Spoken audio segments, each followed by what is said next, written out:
class 10 नि maths सोंथि 5.2 एबा एक्सारसाइज 5.2 क्वेश्चन नंबर 3 को सल्व खालामनि क्वेश्चन नंबर 3 नि सिगां 1 आरो 2 को आं अलरेडी सल्व खालामनानै होखांबाय बेखौ नोंसोर मोजां नाय 1 आरो 2 सल्व खालामनायखौ नोंसोर बे 1 आरो 2 सल्व खालामनायखौ मोजां नायोब्लानो नैबे क्वेश्चन नंबर 3 को जोबोद मोजां बुजिगोन आं ग्यारेन्टी होखायो आरो आं बुंखानो सानो बे मोनसे भिडिअनि गेजेरजोंनो इंराजि मिडियामाव फरायनाय बा बर' मिडियामाव फरायनाय मोन्नैबो मिडियामाव फरायनाय स्टुडेन्ट्सफ्रा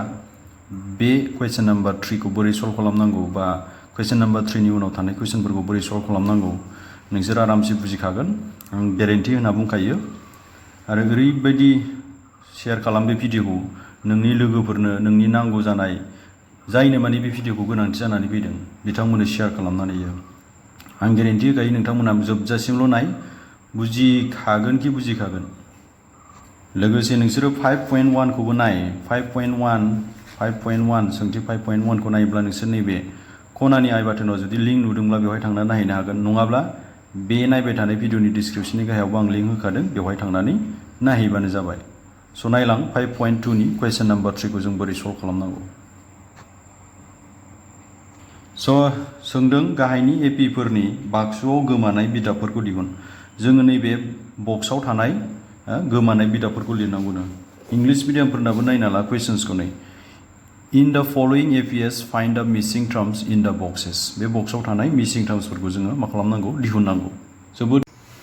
स' क्वेश्चन्सआव थांनायनि सिगां जों एपिखौ एसे बुजिफिननि जों बेखौ अलरेडि 5.1 आव डिसकास खालामखाबाय अब्लाबो नायोब्ला साबसिन जागोन नाय एपि माने माखौ होनोमोन जे नैबेयाव जे नोंसोर नुदों दायो मा नुदों नायलाय नोंसोरो 2 निफ्राय मा जादों 4 4 निफ्राय मा जादों 6 6 निफ्राय मा जादों 8 8 निफ्राय 10 10 निफ्राय 12 12 निफ्राय 14 आरो बेसे बारायलांबाय थादों बेखौ एसे नोजोर होलाय 2 2 2 2 बारायलांबाय थादोंना माने ओरैबायदि जादों 2 + 2 4 4 + 2 6 6 + 2 8 8 + 2 10 बेबायदि जालांबाय थादों बेसेबां प्लास जालांबाय थादों +2 +2 +2 +2 +2 +2 अके बेवहाय नाय बेबो एपि मोनसे 3 निफ्राय 6 जादों 6 निफ्राय 9 जादों 9 निफ्राय 12 जादों 12 निफ्राय 15 जादों बेसे बारायलांबाय थादों 3 3 बारायलांबाय थादों नङा होमबा माने 3 निफ्राय 6 को मोननो थाखाय 3 प्लास जादों 3 जों 3 + 3 6 6 + 3 9 9 + 3 12 12 + 3 15 बेबायदि जिनिसखौ जों मा होनना बुङो एपि होननानै बुंनाय जायो आच्छा बेयाव जे प्लास जालांबाय थादों जा जिनिस बे प्लास जाना थानाया मालाबा 3 बो जानो हागौ मालाबा 2 बो जानो हागौ बेयाव 2 2 2 जादोंबा 2 2 जाजोबनांगोन बे जिनिसखौ जों मा होनना बुङो डि होननानै बुङो माने डि माने कमन डिफारेन्स बर'आव आगोसार फारागथि होनना बुङो होमबा बेवहाय आगोसार फारागथिया बेसेबां 2 नै बेवहाय आगोसार फारागथिया बेसेबां जादों 3 स' मालाबा बिदिनो एपि लायै एपि डिआ 4 बो जानो हागौ 1 बो जानो हागौ 0 बो जानो हागौ बा 3/2 बो जानो हागौ बेवहाय नैबेनि केसाव डिआ 2 नैबे केसावहाय डिआ 3 स' बुजिबाय दानिया नोंसोरखौ नैबे कुइसन्सआव सोंनो थांगासिनो दङ जे 3 जेनेबा 3 खौ होबाय हमना लाबाय नैबे मोननैखौ होआसै होमबा नैबे मोननैया मा जागोन बेबायदि टाइपनि कुइसन्स दायो नोंसोरो बेवहाय नुनो मोनसिगोन कुइसन नम्बर 3 आवहाय स' बेबायदि टाइपनि कुइसनखौ मिसिं टार्म्सखौ दिहुननायनि गोबां राहा दङ गोबां वेस दङ जेबो टेनसन लानो गोनां गैया मोननै बा मोनथाम मोनब्रै नों माजों दिहुननो गोसो आं बेवहाय नोंसोरनो सर्ट मेथडजों फोरोंगोन ओंखायनो आं बे मेथडखौ एसे खिन्थाखानोसै जुदि फार्स्ट मेथडखौ आं खिन्थानि जुदि हमना लाबाय बेवहाय 3 खौ होदों ओमफ्राय 9 खौ होदों बिसोरनि 9 आरो 3 नि गेजेरनिखौ सोंदों आरो ना सापस 3 खौ होबाय 9 खौ होबाय ओमफ्राय बे गेजेरनिखौ सोंबाय जेब्ला गेजेरनिखौ सोङो ना अब्ला नोंसोर मा खालाम 3 जों 9 जों माने जिंनिखौ प्लास खालाम ओमफ्राय 2 जों रान 2 जों डिभाइड खालाम 3 जों 9 जों प्लास खालाम 2 जों डिभाइड खालाम 3 + 9 बेसेबां जायो 12 12/2 माने बेसेबां 6 होमबा जोंहा बेयाव बेसेबां जागोन 6 बेलाय 3 आरो 9 नि गेजेरनि भेलुआ बेसेबां 6 मोन ना जों बेबायदि टेकनिकखौ बाहायगोन जेब्ला गेजेरनिखौ सोंनानै बिनि जिंनिया दङ अब्ला बे टेकनिकखौ बाहाय गावनि सिगांनि मोनसे गावनि उननि मोनसे जायखौ सोंदों बिनि सिगांनि मोनसे बिनि उननि मोनसेखौ प्लास खालामना 2 जों डिभाइड खालाम बे मोनसे टेकनिक दानिया मोनसे गेजेरनिखौ सोंबाथ' बेखौ बाहाय दानिया जुदि बेबायदि मोननै मोनथाम सोङोब्ला मा टेकनिक बाहायगोन आं बेखौ खिन्थानि जेब्ला मोननै मोनथाम सोङो अब्ला नैबे टेकनिकखौ बाहायनांगोन नोंसोरो जेब्लाबो डिखौ दिहुनग्रोनांगोन डिखौ दे डिखौ दिहुनखांबानो नोङो आरामसे गासैखौबो दिहुनलांनो हाजोबगोन आच्छा नों मोजां नोजोर होलाय जेनेबा बेवहाय मोननैखौ सोंदों साप'ज माने 6 आरो 9 जानांगौ जोंहा बेखौ सोंदों आरो ना होमबा नों बोरै दिहुनगोन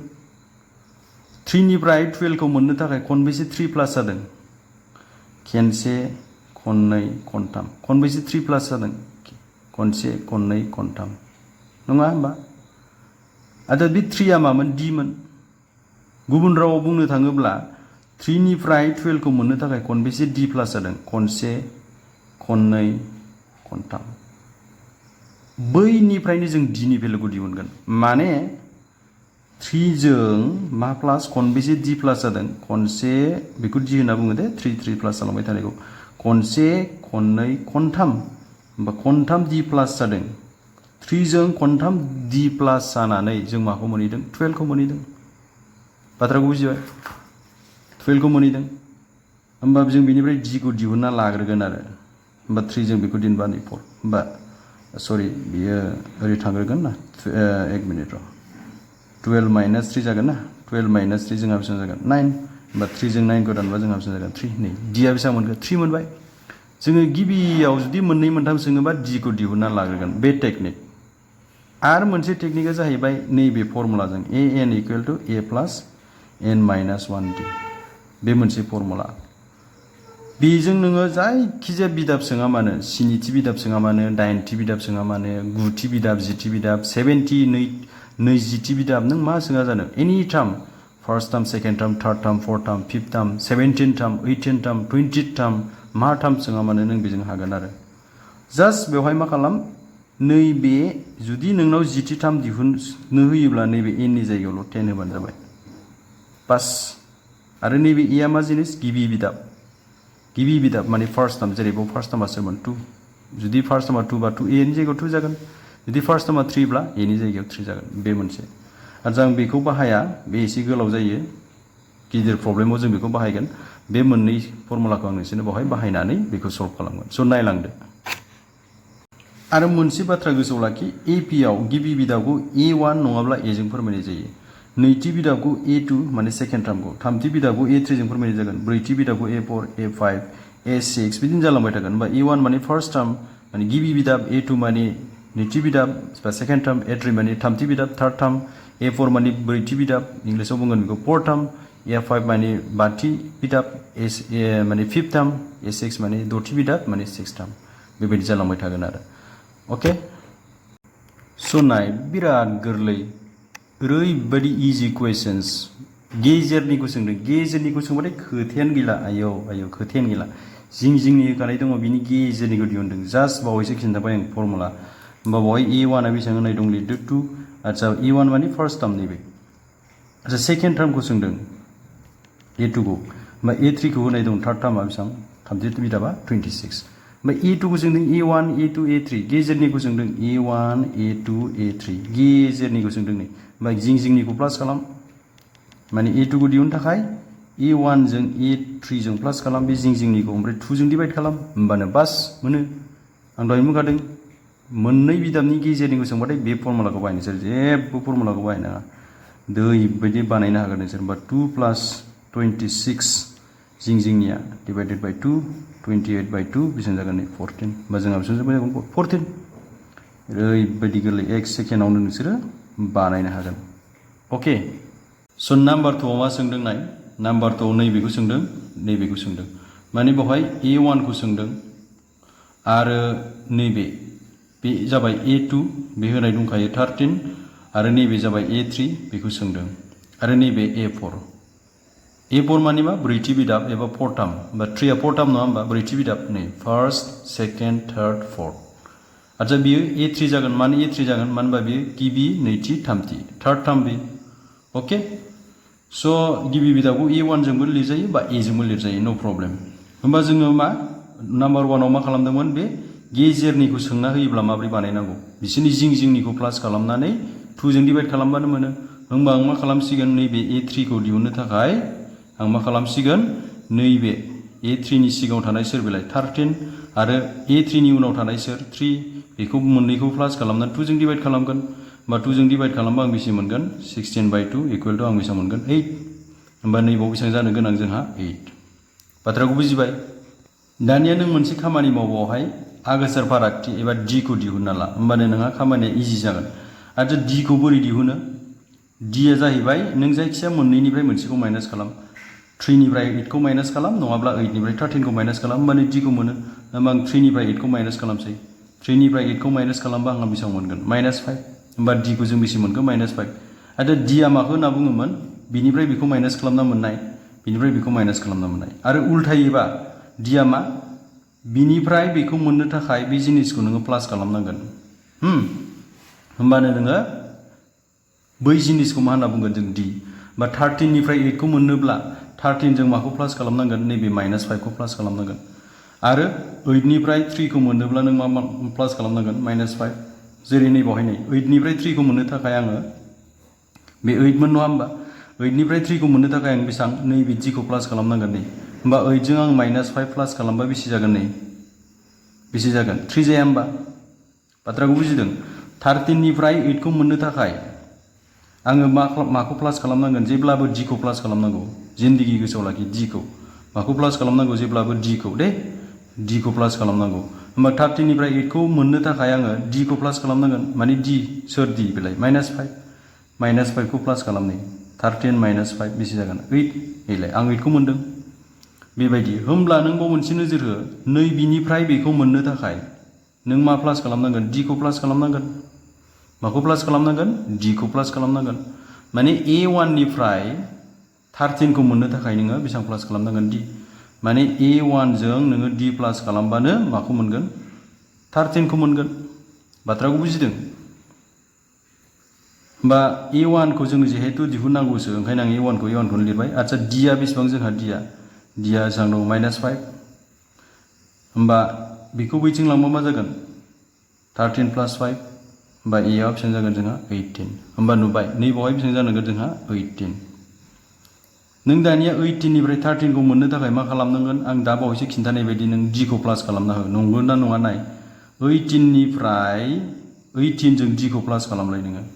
माखौ मोननांगोन नों नैबे 13 खौ मोननांगोन मोनगोन ना मोना नाय 18 D आ बेसेबांमोन D खौ बेसे मोनदोंमोन -5 होमबा नै 18 - 5 बेसे जायो 13 ओंखायनो आं बुंदों मा नै बिनिफ्राय बेखौ मोननो थाखाय D खौ प्लास खालामनांगौ बिनिफ्राय बेखौ मोननो थाखाय D खौ प्लास खालामनांगौ बिनिफ्राय बेखौ मोननो थाखाय D खौ प्लास खालामनांगौ आरो D खौ बोरै दिहुनो आं दानि बावैसो बुंबाय 3 निफ्राय 8 खौ माइनास खालाम बा 8 निफ्राय 13 खौ माइनास खालाम गावनि मोनसे सिगांनिखौ माइनास खालामनांगौ स' बेबायदि जों बावहाय दिहुनगोन गोरलै नङासै आच्छा नाम्बार 3 आव जोंहा सोंदों नै बे मोननै खथाखौ सोंदों होमबा बावहाय गिबि बिदाब माने A1 आ सोर 5 बा A जों फोरमायनो हायो बेखौ नैबे सेकेन्ड बिदाबखौ सोंदों आरो थामथि बिदाब माने थार्ड टार्मखौ सोंदों आच्छा ब्रैथि बिदाब फर्थ टार्मआ होनाय दङ 9½ नै 9½ बे फार्स्ट सेकेन्ड थार्ड फर्थ आच्छा 9½ खौ गथा खालामलाय 9½ खौ गथा खालामबा मा जायो मिथिगौ ना नोंसोरो 2 जों 9 जों माल्टिप्लाइ खालाम 2 × 9 18 बे मोननायखौ गोजौनिजों प्लास खालाम 18 + 1 19/2 होमबा जोङो A4 खौ मोनबाय 19/2 दानिया कुइसन्सआव होखादों बियो AP जों बिदिब्ला नैबे मिसिं टार्म्स माने गोमानाय बिदाबखौ दिहुननांगौ आं दानि बावैसो बुजायबाय नोंसोरखौ मा बिखौ 5 नि उनाव थानाय बे जिनिसखौ मोनोब्ला जोङो मा खालामबानो मोनोनो D प्लास खालामबानो मोनो AP आव आरो बिनि उनाव थानाय नेक्स्टखौ मोननोब्ला बेजों नैबेजों जोङो मा प्लास खालामबानो मोनो D प्लास खालामबानो मोनो अके आरो बेजों D प्लास खालामबानो जों बेखौ मोनो AP आव माने बेबायदि जालांबाय थायो जोंहा बिनिफ्राय नेक्स्टखौ मोननो थाखाय D खौ प्लास खालामना हो बिनिफ्राय नेक्स्टखौ मोननो थाखाय जोंहा D खौ प्लास खालामना हो बिनिफ्राय नेक्स्टखौ मोननो थाखाय D खौ प्लास खालामना हो जोंहा बियो बेबायदि जालांबाय थायो AP आव होमबा नों दानिया नायदो 5 निफ्राय 9/2 खौ मोननो थाखाय खेनबेसे D प्लास खालामनांदों खनसे खननै खनथाम बाथ्राखौ बुजिदों 5 निफ्राय नेक्स्ट बे जाबाय D प्लास खनसे नेक्स्ट आरो D प्लास खनसेबाव बेखौ मोनलायबाय आरो नेक्स्ट खनसे D प्लास खनसे मोनबाय प्लास खालामनानै बेखौ मोनबाय ओमफ्राय खनबेसे D प्लास जादों 5 जों खनसे खननै खनथाम सोरखौ मोननो थाखाय 9 हाफखौ मोननो थाखाय बा 19/2 खौ मोननो थाखाय ओंखायनो आं बेवहाय लिरनो हायो ओरै बेवहाय बा हियर आं मा लिरनो हागोन 5 प्लास खनबेसे d 5 प्लास d बेखौ मोनलायबाय खनसे आरो खनसेबाव आरो खनसेबाव सोरखौ मोनदों 5 जों बेजों d प्लास खालामना बेखौ खनसे मोनबाय बेखौ मोनबाय बेखौ मोनबाय लास्टआव माखौ मोनहैदों 9 हाफ नै बेबायदि बानायनो हायो आरो जोङो बाथ्राखौ बुजिदों खनबेसे d प्लास जादों बेवहाय खनसे खननै खनथाम जुदि खनथाम d प्लास जादोंबा d खनथाम जागोन 5 जों d प्लास खनथाम जानानै माखौ मोनहैदों थारमाने 9 हाफखौ मोनहैदों आच्छा d मोनथाम प्लास खालामबा जोंहा मा जायो 3d ओके जुदि d आ खनथाम प्लास जादोंबा 3 into d 3d जागोन बा d प्लास मोनथामबा मा जाखायो 3d मिथिखायो नोंसोर आच्छा 9 हाफखौ गथा खालामबा मा जायो 19/2 आच्छा बुजिबाय बाथ्राखौ होमबा 2 आ 5 जों माल्टिप्लाइ जाबा 10 2 आ बेजोंबो माल्टिप्लाइ जागोन आच्छा 60 जागोन बियो होमबा बिथिं 19 थाबाय होमबा जोंनो d खौ नांगौ d खौ मिथिबानो जों दिहुनजोबनो हासिगोन 10 खौ बिथिं लांबा मा जागोन बियो माइनास जाहैगोन बियो होमबा जोंहा बेसेबां जागोन बियो 6d = 9 होमबा जों d खौ नांगौ आरो d खौल' लाखिदो d खौ लायोबा 9/6 दानोबा जोंहा 3/2 जागोन होमबा जों मोनबाय नै 3/2 ओके d खौ मोनबाय जों होमबा नेक्स्ट 5 नि उनाव सोर फैगोन a2 बे a2 खौ जों माब्रै मोनगोन 5 जों बे d खौ प्लास खालामना हो होमबा d आ सोर 3/2 बाथ्राखौ बुजिबाय होमबा 5 जों d खौ प्लास खालामबानो जों नैबेखौ मोनसिगोन a2 खौ माने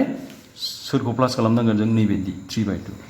स' a2 खौ मोननो थाखाय जोङो 5 जों मा प्लास खालामगोन 3/2 खौ प्लास खालामगोन आरो 3/2 खौ प्लास खालामबा जोंहा मा जागोन एलसिएम लादो 2 10 + 3 13/2 जागोन होमबा जोंहा नैबे बेसेबां जागोन 13/2 दाना नेक्स्ट खौ मोननो थाखाय माने a3 खौ मोननो थाखाय नों 13/2 जों d खौ प्लास खालामदोलाय d आ सोर 3/2 बाथ्राखौ बुजिबाय होमबा 13/2 जों d प्लास खालामबानो जों माखौ मोनसिगोन नैबे a3 a1 a2 a3 स' आं लिरगोन a3 = 13/2 + d 13/2 + d d आ सोर 3/2 नै होमबा जोङो एलसिएम लायोबा 2 जागोन बे 13 + 3 जागोन आच्छा बे 16/2 जागोन बेसेबां जागोन 8 होमबा जोंहा बेसेबां जागोन बेयो 8 बाथ्राखौ बुजिबाय स' d खौ मोनखांबाथाय टेनसन गैला नोंहा जास्ट d खौ दिहुनग्रोनायाव नोंसोरो मा खालामनांगोन आं दानि खालामनाय बायदि खालामनांगोन नेक्स्ट खौ दिहुननो थाखाय जेबो टेनसन गैला बेजों d खौल' प्लास खालामदो बेखौ मोनबाय बेजों d खौल' प्लास खालामदो बेखौ मोनबाय बास टेनसनानो गैया बेबायदि आरो बुजिबाय बयबो नाम्बार 4 आव बेखौ सोंदों नाम्बार 4 आव जोंहा a1 आ बेसे होनाय दङ नै गिबि बिदाबा -4 होनाय दं आच्छा a2 आ बेसेबां होनाय गैया सोंदों नैबेखौबो सोंदों बे जाबाय a3 नैबे जाबाय a4 आरो नैबे जाहैबाय a5 बेखौबो सोंदों होमबा a6 आ बेसे होनाय दं जोंहा 6 होनाय दं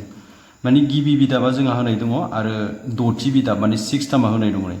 first second third fourth fifth second third fourth fifth नैथि थामथि ब्रैथि बाथिया होनाय गैया माने a2 a3 a4 a5 खौ होनाय गैया सोंदों होमब्ला आं मा खालामनो जायखिजाया मोनसे दिहुनग्रोनोब्ला जोंनो माखौ नांगौ d खौ नांगौ जायो माने -4 निफ्राय बेखौ मोननो थाखाय आंनो d खौ नांगोन d खौ मिथिथारनांगोन आङो होमब्लासो आं बेखौ दिहुननो हागोन ओके बेखौ मिथिबानो जोङो बिनिफ्राय बेखौ दिहुनलांनो हागोन बिनिफ्राय बेखौ दिहुनलांनो हागोन बिनिफ्राय बेखौ दिहुनलांनो हागोन आच्छा आं मा बुंदोंमोन EP आव बिनिफ्राय बेखौ मोननो माखौ प्लास खालामनांगौ d खौ प्लास खालामनांगौ आरो बिनिफ्राय बेखौ मोननो थाखाय नेक्स्ट d खौ प्लास खालामलांबाय थानांगौ बिनिफ्राय बेखौ मोननो थाखाय नेक्स्ट d खौ प्लास खालामलांबाय थानांगौ बिनिफ्राय बेखौ मोननो थाखाय आरो बिदिनो d प्लास खालाम नैबे जिनिसनिफ्राय बेखौ मोननो थाखाय नों मा प्लास खालामनांगोन d प्लास खालामलांबाय थानांगोन होमबा नों बेवहाय मोजां नोजोर हो जे -4 निफ्राय जे 6 खौ मोनहैदों -4 निफ्राय जे 6 खौ जे मोनहैबाय बेवहाय खनबेसे d प्लास जालांदों नों मोजां नोजोर हो आरो d मानि मा आगोसार फारागथि बाथ्राखौ बुजिदों नोङो मा खालाम सान खनबेसे खनसे खननै खनथाम खनब्रै खनबा खनबेसे 1 2 3 4 5 नोंहा खनबेसे d प्लास जादों 4 जों माइनास 4 जों खनबेसे d प्लास जालांबाय थादों खनबा प्लास d जालांदों होमबा नों बेवहाय ओरै लिरनो हायो स' बेवहाय here what you can write minus 4 जों खनबेसे d प्लास जादों खनसे खननै खनथाम खनब्रै खनबा d प्लास जादों आচ্ছা खनबा d प्लास जानायखौ जों 5d लिरगोन खनबा d नालाय खनबा d प्लास खालामनानै जों माखौ मोनदों 6 खौ मोनदों नै बेबायदि लिरनो हायो जोङो बाथ्राखौ बुजिबाय होमबा जों बेनिफ्राय d खौ दिहुनना लानो हायो 4 खौ माइनास 4 खौ आं बिथिं बारहोगोन माइनास 4 खौ बिथिं बारहोबा आंहा 4 आ मा जागोन प्लास जागोन होमबा जोंहा बेयो बेसेबां जागोन 5d इक्वल टु 10 आচ্ছা 5 आ 10 खौ डिवाइड खालामबा बेसेबां जायो 2 होमबा नै d खौ मिथिबाय ना d आ बेसे जाखो 2 आচ্ছা दानिया आं माखौ दिहुननो हासिगोन नै बेखौ दिहुननो हासिगोन आं बेखौ बोरै दिहुनगोन माइनास 4 जों खनसे d प्लास खालाम d आ बेसेबां 2 माइनास 4 जों 2 जों प्लास खालामबा आं बेखौ मोनगोन अके सोरखौ माने a2 खौ मोनगोन स' a2 खौ मोननो थाखाय आङो नैबे बिथांखौ मोननो थाखाय सरि एक मिनिट नैबे बिथांखौ मोननो थाखाय आं माइनास 4 जोंल' मा प्लास खालामगोन d प्लास खालामगोन होमबा माइनास 4 प्लास d d आ बेसेबां 2 होमबा माइनास 4 जों 2 प्लास खालामबा जोंहा बेसेबां जागोन माइनास 2 होमबा नैबे बिथाङा मा जागोन माइनास 2 जाबाय दानिया नेक्स्टखौ मोननो थाखाय आरो आङो माइनास 2 जों d खौ प्लास खालामगोन बेखौ मोनसिगोनलाय बाथ्राखौ बुजिदों माने a3 खौ मोननो थाखाय होमबा a3 खौ मोननो थाखाय आङो नैबे माइनास 2 जों d खौ प्लास खालामगोन d आ बेसेबां आंहा d आ बेसेबां इनि 2 होमबा आं d खौ प्लास खालामगोन होमबा d खौ प्लास खालामबा बेसेबां जागोन 0 स' नैबे मा जाहैबाय जोंहा 0 जाहैबाय अके स' नेक्स्ट 0 जों d खौ प्लास खालामबानो बेखौ मोनसिगोनलाय होमबा 0 आ सोर सरि नैबे सोर a3 a2 a3 a4 सरि a4 खौ मोनगोन होमबा आं a4 खौबो बिदिनो दिहुनगोन नै a4 खौ बोरै दिहुनगोन नैबे 0 जों सोरखौ प्लास खालामगोन बे a4 मोन दै d खौ प्लास खालामगोन d आ बेसेबां 2 होमबा आं बेसेबां मोनगोन 2 होमबा आं बाव 2 मोनबाय होमबा 2 निफ्राय d 2 जों d खौ प्लास खालामबानो नैबेखौ मोनसिगोनलाय माने 2 प्लास 2 बेसेबां मोनगोन जोंहा बेवहाय 4 जागोन अके माने नैबे a5 आ a5 खौ मोननो थाखाय नोङो नैबे 2 जों d खौ प्लास खालाम d आ बेसेबांमोन 2 ओइलाय 4 मोनबाय बुजिबाय बाथ्राखौ बयबो नाय बिनिफ्राय बेखौ मोननो आं 2 प्लास खालामदों बिनिफ्राय बेखौ मोननो 2 प्लास खालामदों बिनिफ्राय बेखौ मोननो 2 बिनिफ्राय बेखौ मोननो 2 बिनिफ्राय बेखौ मोननो 2 बिदिनो प्लास खालामलांबाय थालांदों होमबा d आ बेसे ओंखारहैदों जोंहा 2 आচ্ছা आं दहाय मा बुंदोंमोन माइनास 4 निफ्राय 6 खौ मोननो थाखाय खनबेसे d प्लास जादों खनसे खननै खनथाम खनब्रै खनबा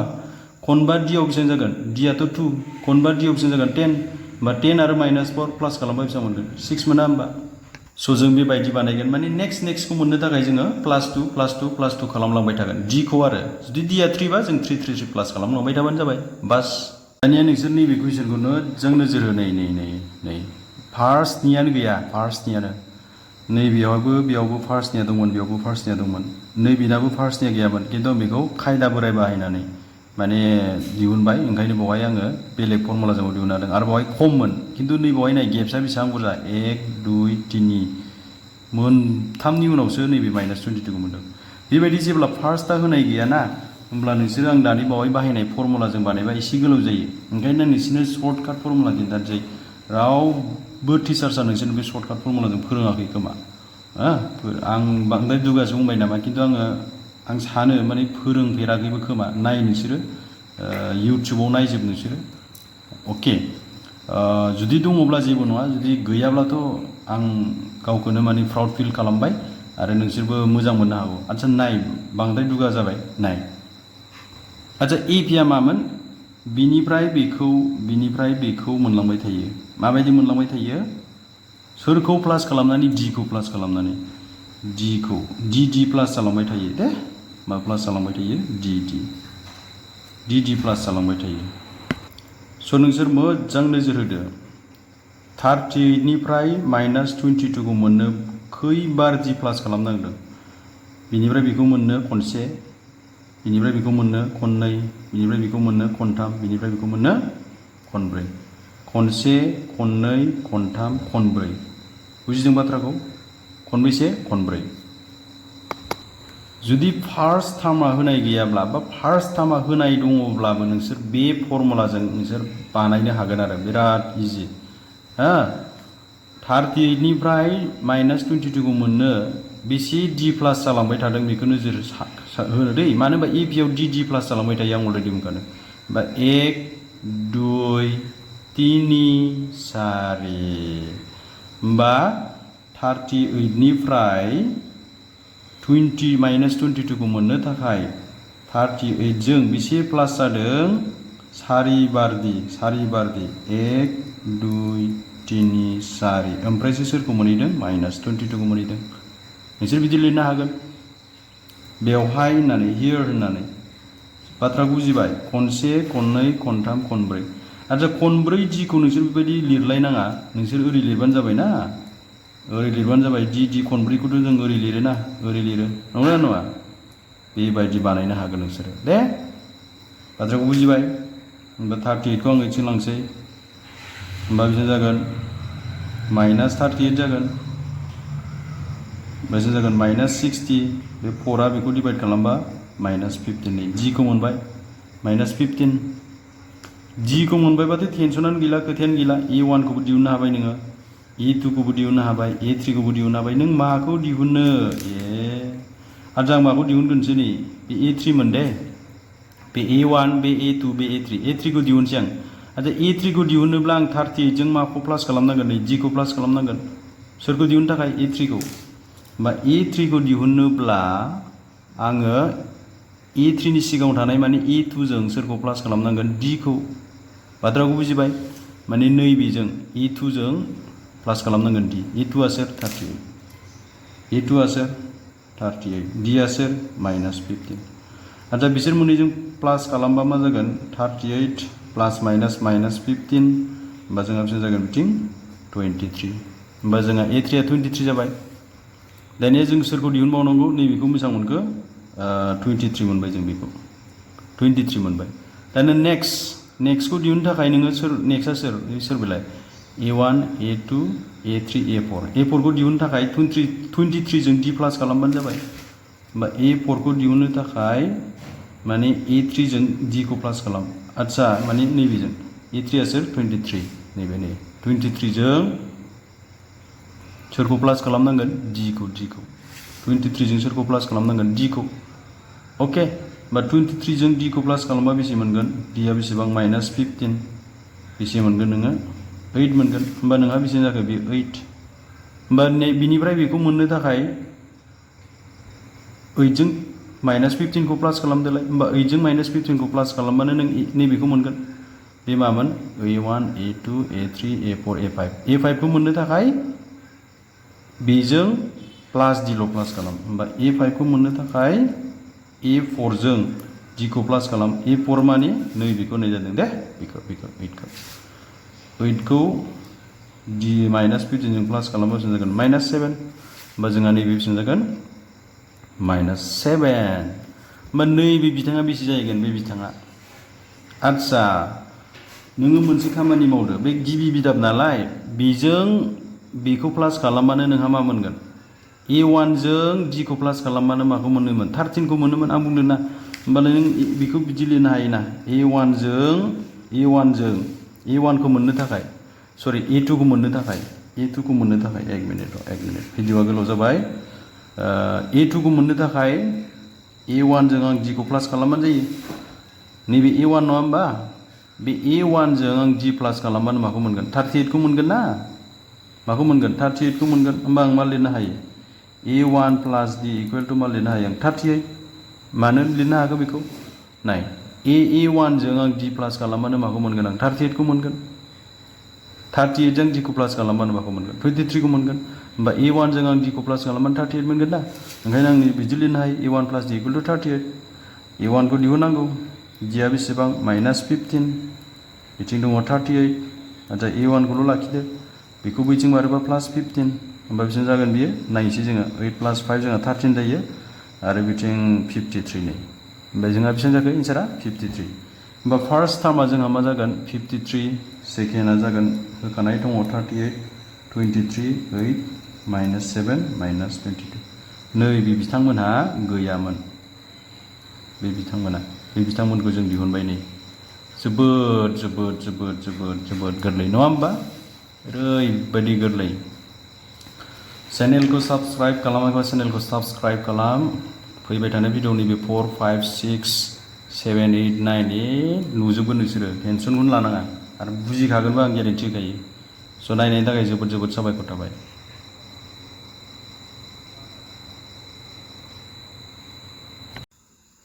4 नाम्बारनि कुवेश्चनआव मा सोंदों नाय 3 8 13 18 डट डट डट AP नि बबे बिदाबा 78 आচ্ছা बुजिदोंना बुजियाखै नायलांबाय थाल' आं बुजायना होगोन ना टेनसनखौनो लानाङा नोंसोरो जेबो टेनसन लानाङा नोंसोरो आं गेरेन्टि होखायो बुजिखागोन खिखागोन नोंसोरो इंलिश मिडियामफोरना नाय मा होनदों which term of the AP 3 8 13 18 dot dot is 78 माने which term आ 78 जागोन बेखौ सोंदों आচ্ছা होनाय AP आ जोंहा नैबे गिभेन AP होनना लिरबाय आङो बर'आव होनाय AP होनना लिरना लाबाय 3 8 13 18 डट डट थांबाय थागोन आरो बिदिनो आচ্ছা जिहेतु बियो AP आव जोंहा मा थायो फार्स्ट गिबि बिदाब थागोन बेनिफ्राय मा थागोन नैथि थामथि ब्रैथि बिदाब थागोन दा बेवहाय जोंहा गिबि बिदाबा बेसेबां A1 आ बा A1 बा A जों फोरमायनाय जायो बेवहाय A आ 3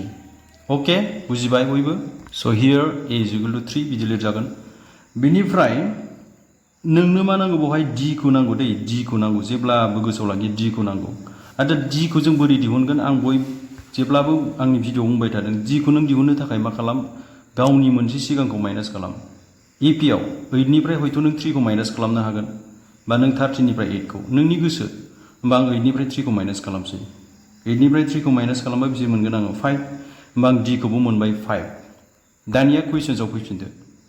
कुइसन्सआव मा सोंदों बबे बिदाबा 78 जागोन होनना सोंदों माने which term आ नोंहाथ' फार्स्ट टार्मा 38 जाबाय माने गिबि बिदाबा 3 जाबाय नैथि बिदाबा सेकेन्ड टार्मा 8 जादों थामथि बिदाब एबा थार्ड टार्मा 13 जादों ब्रैथि बिदाबा 18 जादों फर्थ टार्मा होमबा बिदिनो थाङै थाङै थाङै थाङै मा बिदाबा 10थि ना 9थि ना 14थि ना 15थि माने ना 20 बबे बिदाबा नोंहा 78 जागोन होननानै सोंदों बेवहाय मात्र मोनब्रैल' होनानै होदों नोंनो सेथि नैथि थामथि ब्रैथि मोनब्रैसिमल' होदों बा बबे बिदाबा माने 78 जागोन बबे पजिशनाव थानाया फार्स्ट पजिशनाव थानायाथ' 3 जाबाय सेकेन्ड पजिशनाव थानायाथ' 8 जाबाय थार्ड पजिशनाव थानायाथ' 13 जाबाय होमबा बबे पजिशनाव थानाया 78 जागोन बेखौ सोंदों बेबायदि टाइपनि कुइसन सोङोब्ला जोङो मा खालामगोन बेखौ हमनानै लाथ'नांगौ माबायदि हमना लाथ'नांगौ नाय स' जों मा हमगोन हमबाय माने लेट जोङो मा हमगोन एनथि बिदाबा 78 होननानै हमना लागोन AN इकुवेल टु 78 आচ্ছা AN इकुवेल टु 78 माने मा जाखो जे एनथि बिदाबा 78 होननानै हमना लाबाय जों माने जों मिथिया जे बेसेबां टार्म बेसे बिदाब बियो जों मिथिया बेखौ जों जास्ट एनथि बिदाब होननानै हमना लाथ'बाय AN इकुवेल टु 78 माने एनथि बिदाब माने मा टार्म nth टार्म जोङो मा होननानै हमना लाबाय बे 78 आ एनथि बिदाब होननानै हमना लाथ'बाय अके होमब्ला जोंहा मोनसे फर्मुला दंमोन ना AN equal to A plus N minus 1D नैबे फर्मुलाखौ जों बेवहाय बाहायगोन नों बे फर्मुलाजों जायखिजाया गोमानाय बिदाबखौ दिहुननो हागोन बा नों जायखिजाया मा बिदाब दिहुनो नैथि थामथि ब्रैथि बाथि द'थि स्निथि दाइनथि गुथि जिथि वाट एभार टार्म इउ वान्ट नों बेजों दिहुननो हागोन अके होमब्ला AN इकुवेल टु 78 जिहेतु जोंहा होमबा फर्मुलाया मामोन खनसे लिरफिनसै आं AN इकुवेल टु मामोन A plus N minus 1D आচ্ছা AN आथ' जों 78 होननानै हमना लाथ'बायना ओंखायनो आं बे N नि जायगायाव 78 होनसै होमबा E माने फार्स्ट टार्मा जोंहा नै सोर 3 आচ্ছা N माइनास 1 N माइनास 1 खौ जिहेतु जों N खौ मिथिथ'आ आरो D आ बेसेबां जागोन D आ बेसेबां मोन्दोंमोन नै 5 मोन्दोंमोन D खौ 5 मोन्दोंमोन होमबा बाव 5 होबाय आं नै होमबा 3 खौ इथिं बारहोखानोसै होमबा मा जागोन बेयो 78 माइनास 3 बिथिं मा थाबाय N माइनास 1 5 थाबाय N माइनास 1 एक मिनिट N माइनास 1 5 आচ্ছা 78 निफ्राय 3 थांबा जोंहा बेसेबां थागोन 75 होमबा बिथिं 5 जों 1 जों N जों 5N होमबा 5 जों 1 जों 5 अके स' आं 5 खौ बिथिं लाबोनोसै आलासि जानो होमबा 5 आ प्लास 5 जागोन बियो बिथिं 5N थागोन आच्छा बेसेबां जागोन बेयो 75 प्लास 80 जागोन बिथिं जोंहा 5n थाबाय होमबा जोङो n खौल' लाखियोबा मा जागोन 80/5 जागोन 80/5 माने बेसेबां जायो 16 होमबा जों मोनबाय n इक्वल टु बेसेबां 16 जों बेसेबां मोनखो n खौ 16 मोनबाय होमबा जोंहा जों जे an इक्वल टु 78 मोनदों होमबा बे n आ बेसेबां जागोन 16 होमबा देयरफर a16 आ बेसेबां जागोन 17 मानो a16 इक्वल टु 17 मोनखो लिरखो आङो मानो होनबा n खौ जों बेसे मोनखो नै n खौ बेसे मोनखो जोङो n खौ बेसे मोनखो आं 16 मोनबाय होमबा an आ 78 माने a16 आ बेसेबां जागोन 78 थारमाने बिनि मिनिङा मा a16 माने मा जे 16 थि बिदाबा माने 16 टार्मआ नोंहा मा जागोन सरि बियो 78 मोन एक मिनिट 16 टार्मआ मा जागोन नोंहा 78 जागोन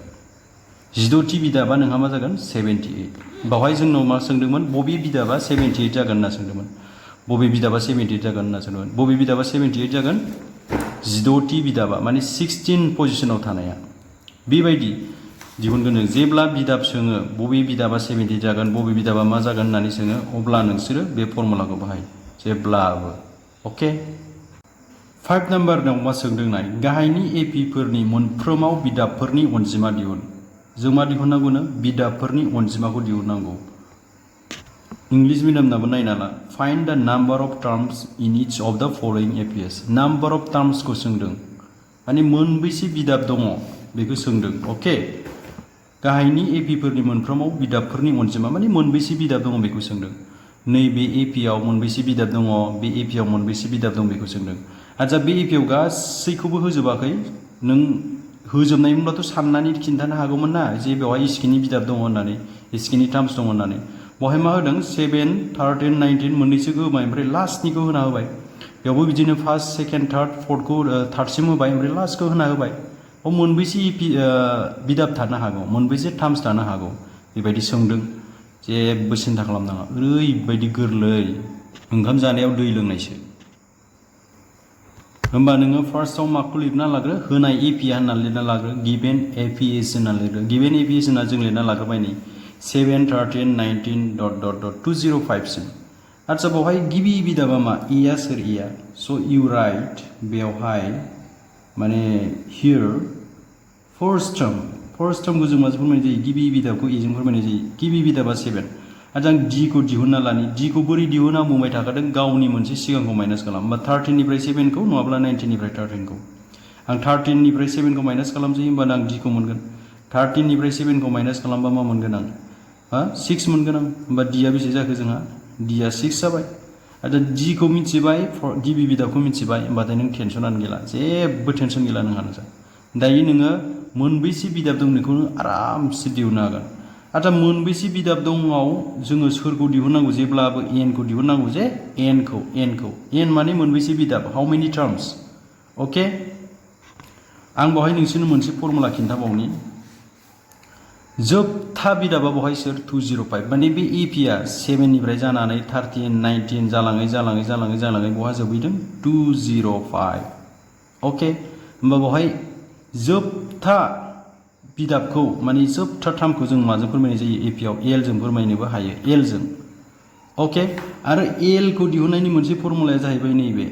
a plus n minus 1d बे n आ जाबाय नाम्बार अफ टार्म्स माने बिदाबनि अनजिमा n आ अके बुजिबाय बयबो l equal to a plus n minus 1d आ मा फर्मुला जोबथा बिदाबखौ दिहुननाय फर्मुला माने लास्टआव सोर थाहैगोन बेखौ दिहुननाय फर्मुला बे फर्मुलाखौ गोसोआव लाखि आरो मोनसे फर्मुला दंबावो an equal to a plus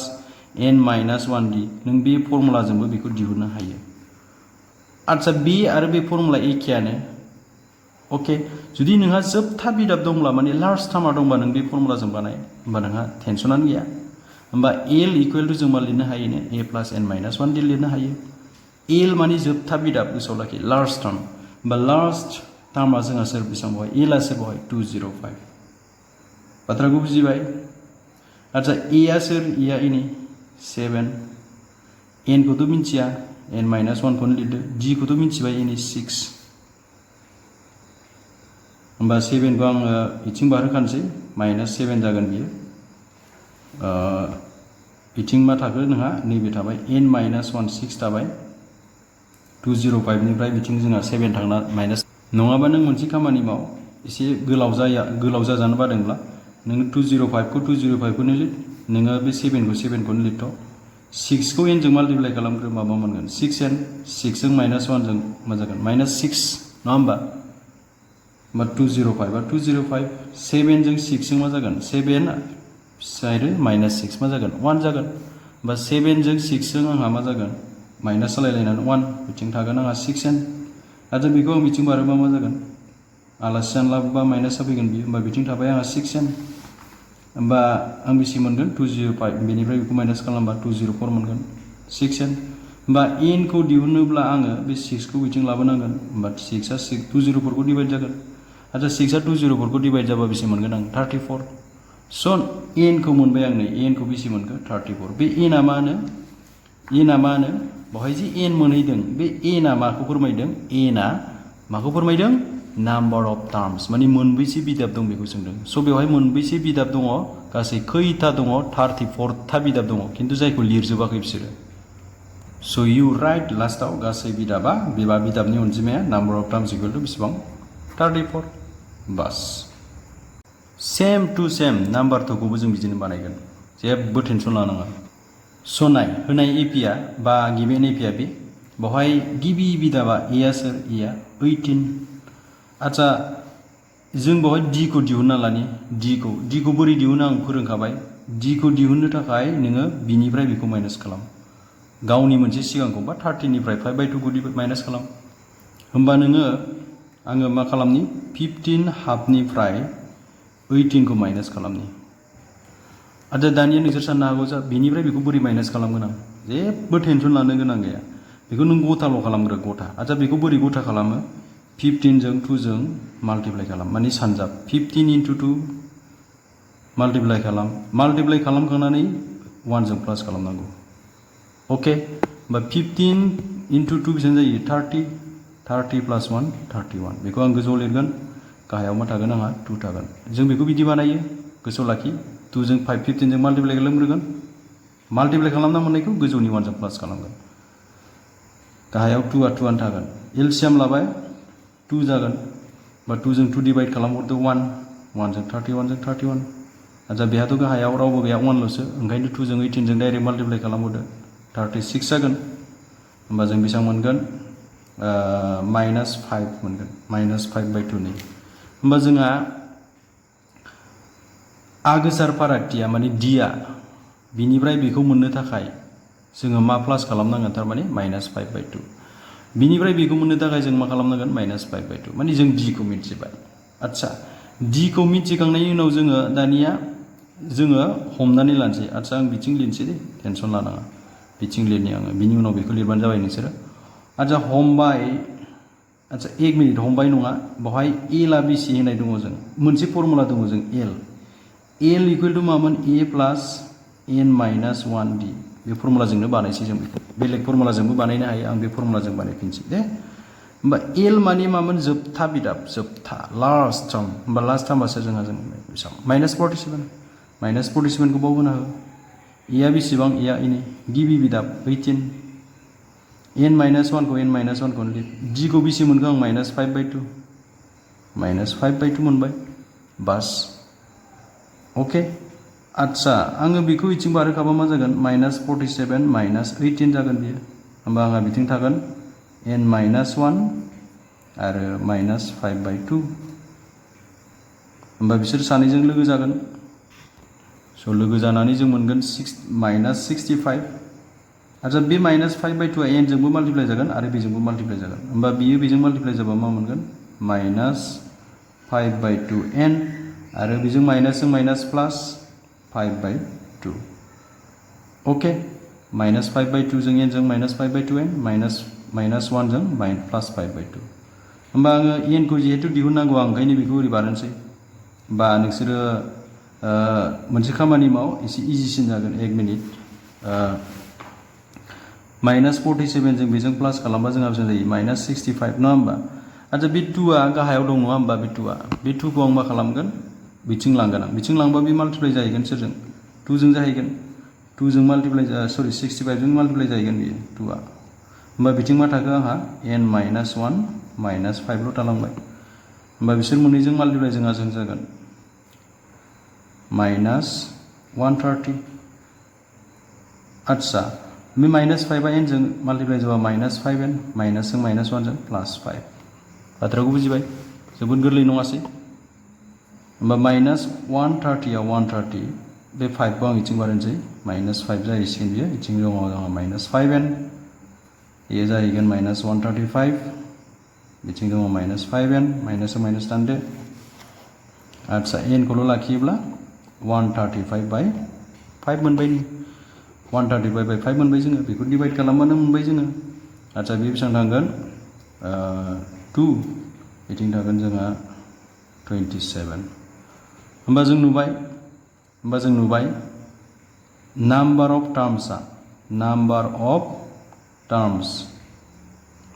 of टार्म्स आर गासै बिदाबनि अनजिमाया बेसेबां 27